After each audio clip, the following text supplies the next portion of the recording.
युवा का संबंध आयु से नहीं होता।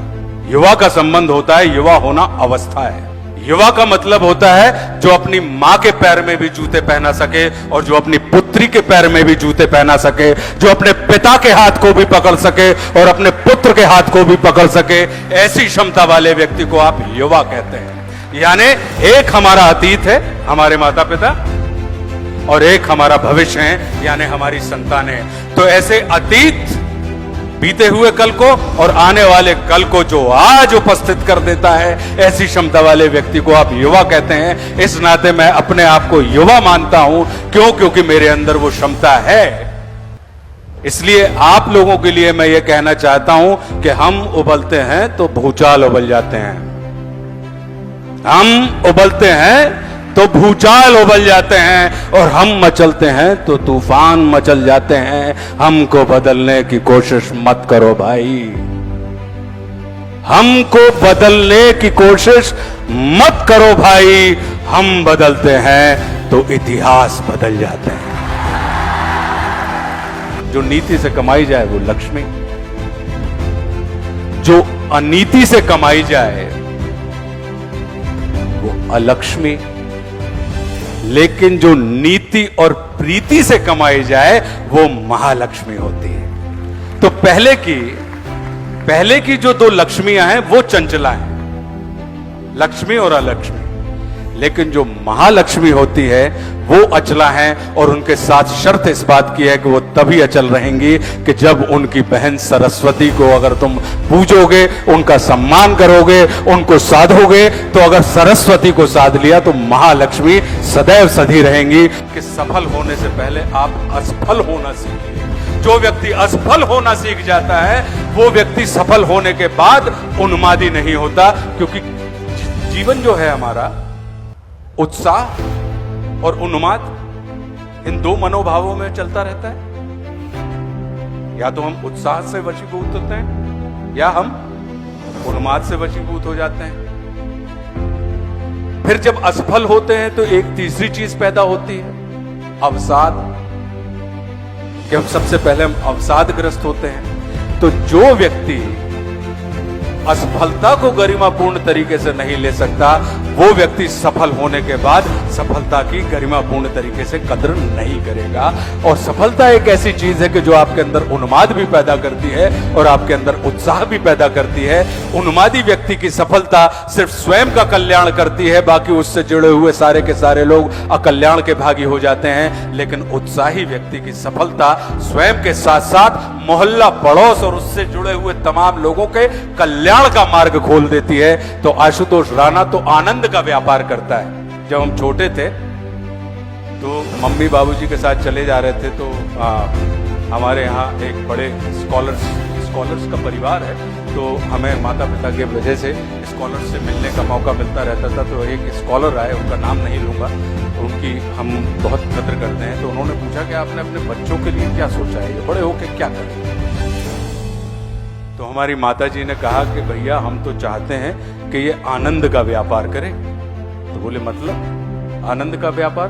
बोले कि जब भी आशुतोष किसी से मिले तो वो आनंद दे, और जो उससे मिले उसको आनंद मिले, और जिससे आशुतोष मिले तो आशुतोष को आनंद मिले। तो आज जब मैं देखता हूं तो मैं अभिनय के जब इस क्षेत्र में मैं आया तो मैंने अपने आप को पाया कि मैं आनंद के इस व्यापार में हूं। कि चाहे आप घनघोर विषाद की स्थिति में भी चले जा रहे हो, लेकिन अगर किसी अभिनेता के ऊपर आपकी दृष्टि पड़ जाती है तो अनायास ही आपकी मुस्कान, आपके होंठों पर एक हल्की सी 1.5 इंच की मुस्कान आ जाती है और आप उस क्षण के लिए अपने उस विषाद को भूल जाते हैं। तो मुझे लगता है कि कहीं ना कहीं ये जो मन का रंजन होता है,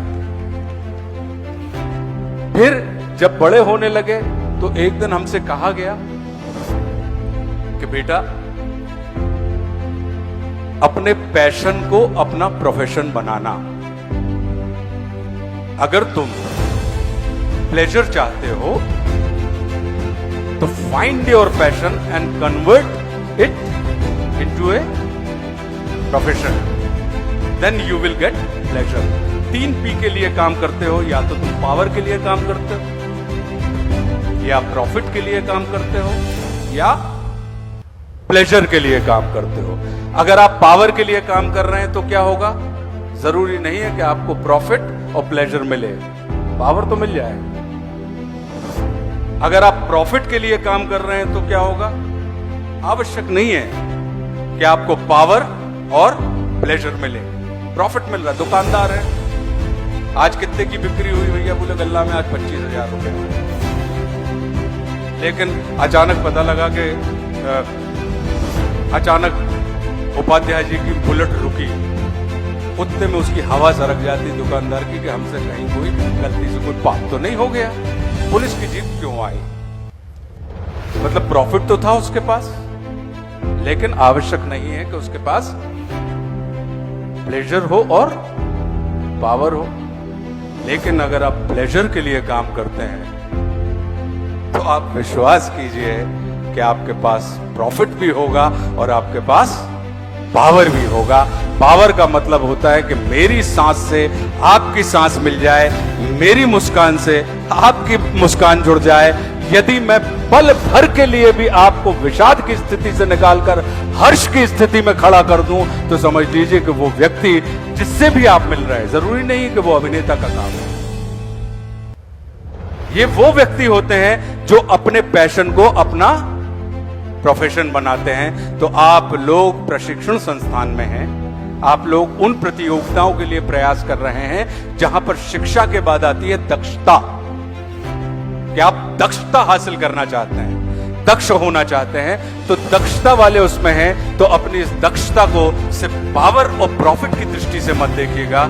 इसे अगर आपने अपना प्लेजर बना लिया तो विश्वास कीजिए कि अगर आप कलेक्टर हैं और आपके पास कोई व्यक्ति पहुंचा और उसको लगा कि साहब इसमें 1.5 महीने लगेगा, लेकिन अभी मुझे बता रहे थे मनमोहन कि आपके ही संस्थान से निकले एक जज ने जिस चीज को 3 महीने लगते उन्होंने 3 दिन में फैसला दिया। तो अब आप इससे अंदाज लगाइए कि जिस पार्टी के पक्ष में फैसला हुआ होगा या जो पार्टियां कोर्ट में होंगी वो कितनी आनंदित होगी कि साहब हम तो समझ रहे थे कि 3 साल चक्कर लगाना पड़ेंगे अदालत के, लेकिन 3 दिन में इस आदमी ने क्यों।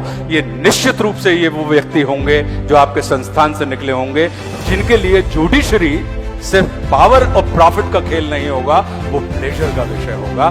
तो मेरी आप सबसे सिर्फ यही विनती है कि जिस भी क्षेत्र में जाएं, जो भी करें, लेकिन अपने कोई भी बड़ा काम, लोग कहते हैं ना कि सफल होने का सूत्र बताइए। सफलता का सूत्र सिर्फ इतना है कि जो काम, बड़ा काम सफलता का सूत्र नहीं होता। जो काम आपके हाथ में है उसे बड़े गरिमापूर्ण ढंग से करने का हुनर ही सफलता का सूत्र होता है। कैसे? कि अगर आपके मन में इच्छा है कि मुझे मर्सिडीज चलानी है और मैंने आपको 800 पकड़ा दी, अब चूंकि आपकी ख्वाहिश थी, महत्वाकांक्षा है कि मैं तो मर्सिडीज चलाना चाहता हूं और आप 800 को इतनी बदतमीजी से चला रहे हैं, दुख में चला रहे हैं। आपको नहीं पता कि जिस आदमी ने 800 दी है उसके पास मर्सिडीज भी है और रोल्स रॉयस भी है। ठीक है, वो ये देखेगा देने वाला आदमी कि जिस व्यक्ति को 800 चलाने का हुनर नहीं है, उस व्यक्ति के हाथ में मैं मर्सिडीज कभी भी नहीं दे सकता।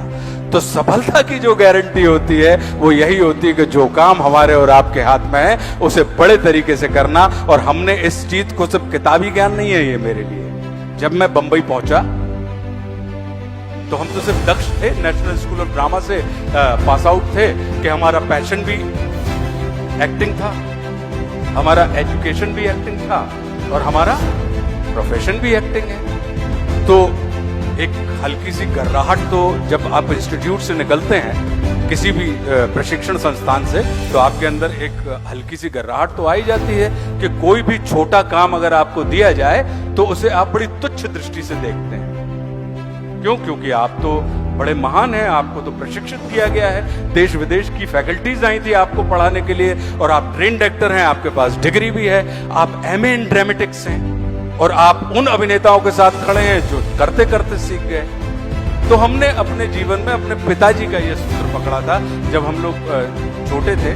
तो चूंकि अच्छा बड़े किसान थे पिताजी, तो घर में नौकरों चाकरों को देखने की हमें स्वतंत्रता थी, सुविधा थी, लेकिन एक जो ट्रेनिंग वो हमको देते थे वो ये हुआ करती थी कि जब भी पता लगा कि हमसे उन्होंने कहा कि बेटा 1 गिलास पानी ले आना, और हम लाते थे पानी, लेकिन हमारे पानी लाने में यह था कि जब कृपाराम खड़ा है तो इन्होंने मुझसे क्यों मांगा?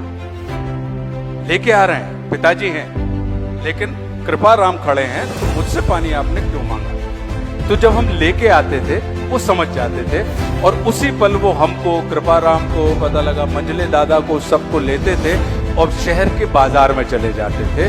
वहां से मुरमुरे का एक बोरा लेते थे और वो हमसे कहते थे कि बेटा ये दोनों कृपाराम और मंझले तुम्हारे बाजू में चलेंगे, लेकिन ये बोरा जो है इसको तुमको अपनी पीठ पे रख के घर ले जाना है, ताकि लोगों को ये पता लगे कि इनको बड़ा काम करने में बड़ी शर्म आती है। तो ये काम तो तुमको बेटा करना पड़ेगा।